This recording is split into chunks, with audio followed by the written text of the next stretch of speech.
Good afternoon, everybody. It's a pleasure to be here. I want to talk about basically two things.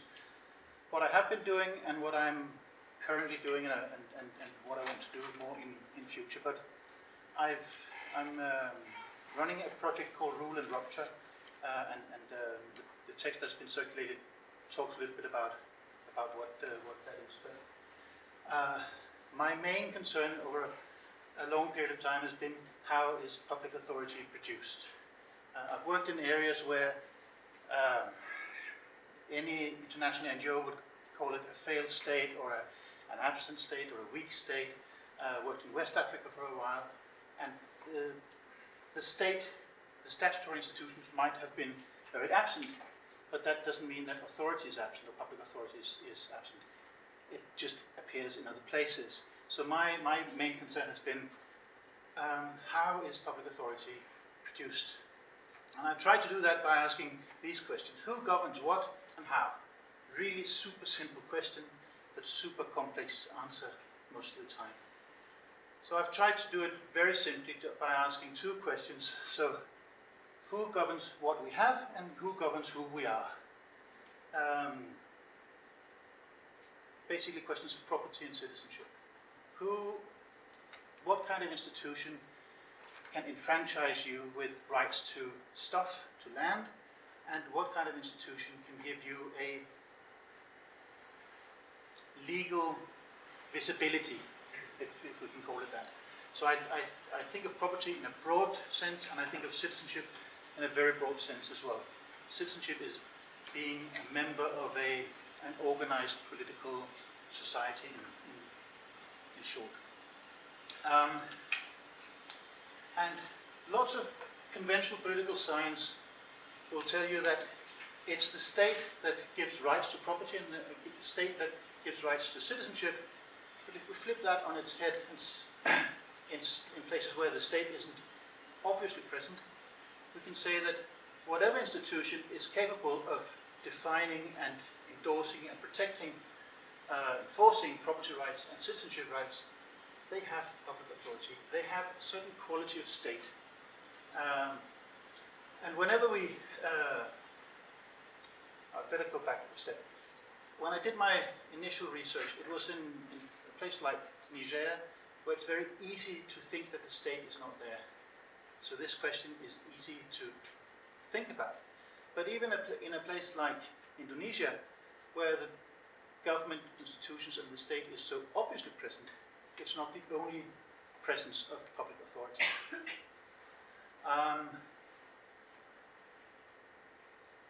I've been working also on how rights on the one hand and authority on the other are mutually constitutive. So conventional political science will tell you that rights flow from the state to citizens. That's probably true.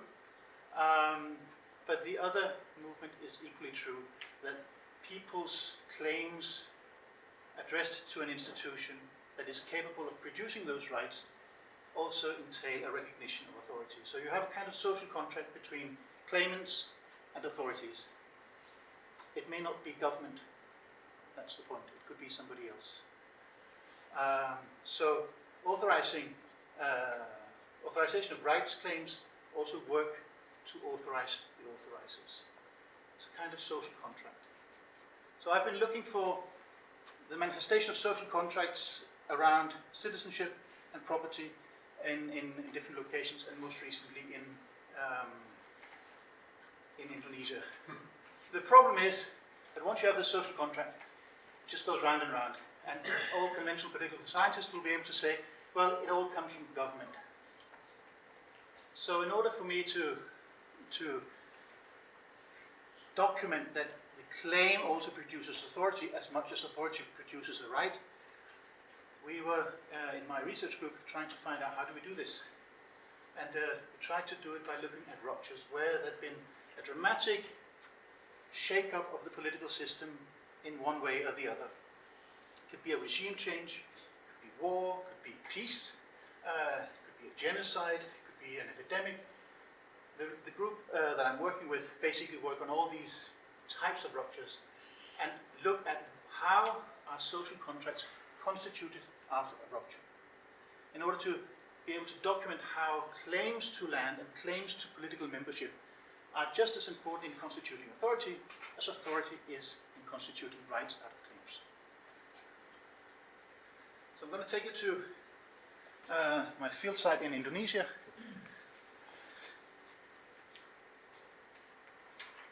How am I doing for time? You're doing well. Okay, good. Got 10 to go. So, Indonesia is a haven if you want to look at ruptures, political ruptures. There's basically been ruptures with increasing frequency, colonization, basically threw all rights to land and political subjectivity up in the air. The Japanese occupation from 42 to 45 did the same thing. Independence, again, threw everything people knew about who owned what up into the air. It was an open moment where rights and authorities could be reconstituted. The nationalization program in the early 50s, again, dispossessed companies and individuals who thought that they owned plantations and factories. The new order from 1965 also dispossessed large portions of the society, and the latest rupture is from 98, where the new order regime collapsed, and something that sometimes looks like democracy emerged with decentralization and liberalization of the economy. So it's a good place to look for ruptures. And I've especially looked at what happened with claims to political membership and claims to land following the Reformation period. For all of these ruptures, one of the things that happened was land occupation. And also in 1998, lots of individuals and social movements organized land occupations of plantations. You move on to the plantation and you say, okay, this is ours now, and sometimes you're getting kicked off by the army or the police, and sometimes you reoccupy, and you get kicked off, and you reoccupy. But if enough of you do it, some of it will stick. Right? So I've been looking at some of these occupied plantations that have been occupied since '98, with a few evictions and a few reoccupations, but it's something that has lasted 15, 20 years. And try to figure out, so people who now work on this land that used to be plantation, but now have small plots, to whom are they beholden for their rights? With whom are they engaging in a social contract of property? Not government, because government wants them out. Right? So how do they turn possession into property? How do they turn the fact that they have land into land that they have with the recognition from an authority? And in most of these places, it's been the peasant movements that have somehow granted rights to people. They've acted as government. They've exercised a certain state quality. They've issued small deeds. They have taxed people. Imagine that. This is a social movement that is taxing its members. It's all part of the social contract of mutual recognition. It resolves boundary disputes. And these claims that people project at their movement turn into rights, and it builds the authority of this movement.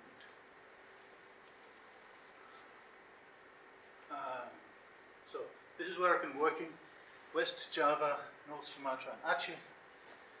It wasn't a plan, but this is basically the capitalist frontier of the 17th century, the 19th century, and the 21st century. That's just an accident, but it looks nice now. It looks as if it was all premeditated. I did some studies with this particular farmers movement that orchestrated some of the land occupations, the Sudanese peasant movement, SPP. And I'll just explain one location, what happened lots of attempts at occupying and eviction. People were members of this organization, and it's very stressful to be kicked off the land and move it back onto it. And it went on for the first 5 years after Reformasi. But at one point, Indonesia made a census, basically counting the entire population. And when you're counted, you get a census sticker. And you put the census sticker on your house, even if it's on occupied land. And for a while, people were allowed to stay, or they were not removed at least. And they managed to have the first harvest of timber that they sold. And with the money, they went to the local government office and say, here's our land tax. Okay? Now, this local government office is not authorized to collect taxes. So this poor guy in the office, he was very scared. But it was a lot of money, and they need money. So he first said no, and they said, oh, you should. Take this money. This is because we're now on the land, and this is our property tax. And in the end, he took the money. Right? He writes a receipt. The receipt is technically illegal. He's not authorized to do so, but the receipt works really well. Right? When you pay your land tax normally in Indonesia, you'll get a small receipt where it says, this is not proof of ownership. And what everybody knows is that this is proof of ownership. Right? So people pay tax. You pay tax not because you love parting with your money, but because it gives you legal visibility or fiscal visibility, if you like. Right? So, in a certain way, these farmers who had occupied, squatted on this land, first gave political authority to their movement, and after a while transferred this social contract to the lowest level of the Indonesian government, giving that entity political authority way beyond what it usually would have. Right. That's just a cornerstone. So, I've been looking at these social contracts. They're very dynamic. They change all the time, but people know why they engage with government. They're not trying to escape government. They're not trying to do this in the death of night. They want to be visible. Government may create rights, but rights claims may also create government, which is what this small example showed. So this is what I've been doing up until now. One of the fascinating things I think about this is that these claims for recognition, they go through language of state or language of law, even though people know that the state is corrupt and the law is never applied. The law, the language of the law is really, really important. I should have trimmed this. But in my view, the prospect of locking makeshift settlements into durable structures of recognition through legalization in reference to law, that's what incentivizes landholders to invest in legitimation and legalization of possessions to property. So people know that there will be ruptures. They know that whatever rights you have may be thrown into the air again. And one way of trying to protect this is to get your claim recognized not just as something we all can agree on, but as something which is legal. Legalization, it promises to take claims safely through times of changing fortunes as rights, to help these claims move across ruptures. And anybody in Indonesia will know that ruptures happen at a very frequent pace. And every 20, 30 years, something will blow everything up, apparently. Maybe not, but the people, that's the experience. So, what is legalization? For me, legalization is the process where particular rules, claims, and administrative operations are legitimated with reference to law, regardless of whether a genuine correspondence between them and statutory law actually exists. If you could convince people that this is legally mine, it doesn't matter so much whether it actually is. It'll give lawyers a headache, but lawyers are the minority. Right? Most lawyers will think this is the slippery slope. But most people are not lawyers. Most people have most of their life outside the courtroom, and most people have a very sort of a rudimentary understanding of what lawyers think law is. So popular expressions of what people believe to be the law, they're often improvised, they're crafted in context, they're based on fragments of knowledge and memory from earlier encounters with law and what happened to my uncle. And most of you, if you're not trained lawyers, you will have a sense of what is right and wrong, but none of you will be able to recite the property laws of Australia. Right? You all depend on them. We can agree that it's fine, but we don't need to know them by heart. So most people don't know law by heart, but it's important to be able to claim your ownership according to law. So there's tons of representations of legality in daily life. Census stickers I talked about, functional addresses. If you have a house and you can show you have an address, you kind of exist, you become visible, right? So what people do in Bandung, for example, in the slum areas, is that they ask, when they build houses, they invent a house number, and then they tell their relatives back in their village to send them a postcard. And if the postcard arrives, it's a proof that they exist, right? They pay tax, they celebrate inaugurations of schools or other public services in occupied areas with monuments and festivity. You name streets.